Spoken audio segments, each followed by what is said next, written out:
You sit down to focus. The task is right there, one important thing. But within minutes, your mind is gone. Not to something urgent, just elsewhere. A half-remembered worry, a random image from years ago, a quiet pull you can't name. And you feel it again, that familiar failure, the same quiet defeat. Why does this keep happening, even when you want it so badly? You've felt this cycle before. You clear your desk, you promise yourself this time will be different. 10 minutes later, the screen is still open, but your eyes are on the window. Your thoughts have wandered into yesterday's argument, tomorrow's uncertainty, or nothing at all. It follows you into the rest of your life. Projects stay half-finished. Conversations feel half-heard. Your own mind becomes a place you don't quite trust. The inner voice starts to sound certain. You're just not the focused type. And slowly, that story settles into your identity. Not lazy, not broken, just scattered. But here is what almost no one tells you. You are not defective. This pattern is not a flaw. It is an ancient adaptation wearing modern clothes. Your brain was never designed for the kind of unbroken attention our world now demands. It was designed to survive, to notice, to wonder. And that very design is what keeps you pulling you away. Let's look at what is actually happening inside your head. Your brain has a quiet network called the default mode network. It activates the moment external focus softens.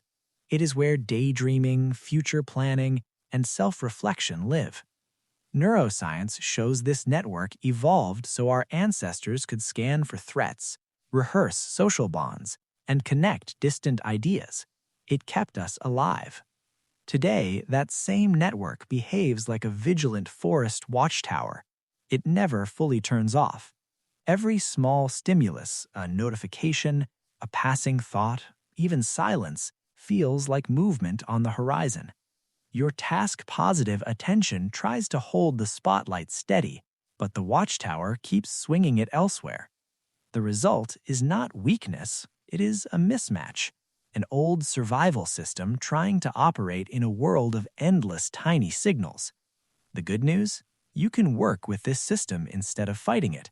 Here are 4 small principles, each rooted in how your brain actually learns and calms. First, offload the open loops. Before you begin any focused work, spend 60 seconds writing down every floating thought, tasks, worries, ideas. Nothing elaborate, just empty the mind onto paper. This works because of the Zeigarnik effect. Unfinished thoughts cling to working memory like magnets. By naming them externally, you free the prefrontal cortex. The mental tug-of-war quiets. Real-life example, you sit down to write a difficult email. Thoughts of buy groceries and reply to Sarah keep interrupting. You scribble them on a sticky note. Suddenly, the cursor feels less heavy. Second, create a focus signal. Choose one tiny ritual that only ever happens when you intend to concentrate. The same pair of headphones, the same corner of the table, the 3 deep breaths.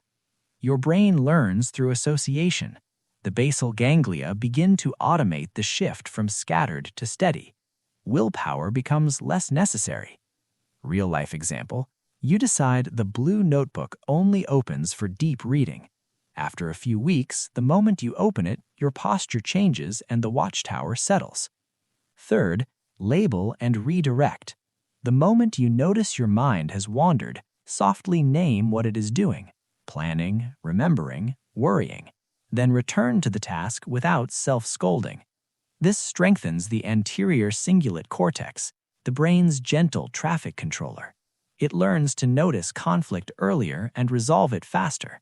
The default network stops hijacking quite so loudly.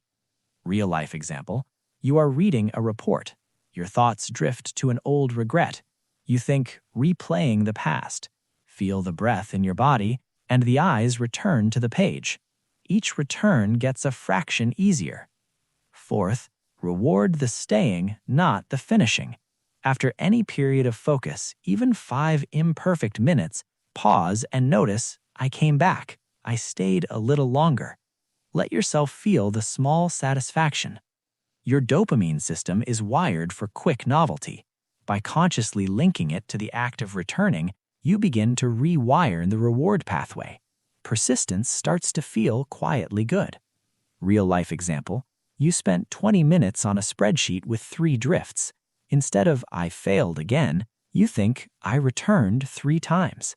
The next session, the returns feel less like punishment. Hold this one simple mental model. Your attention is not a muscle to force still. It is a river current. Distractions are natural side streams trying to pull the water. You do not dam the entire river. You learn to steer the main flow gently, persistently, with offloading, signals, labeling, and quiet rewards. The current does not become perfect. It simply stays in its channel more often. And that's enough. So the next time you sit down and feel that familiar slip, don't meet it with another round of self-blame. Meet it with quiet recognition. Your brain is still that ancient watchtower scanning the horizon because it once kept you alive. Only now you know how to speak its language. With patience, with small, honest steps, with the understanding that focus was never about forcing the mind to stop wandering. It was always about learning how to call it home. And it's already learning.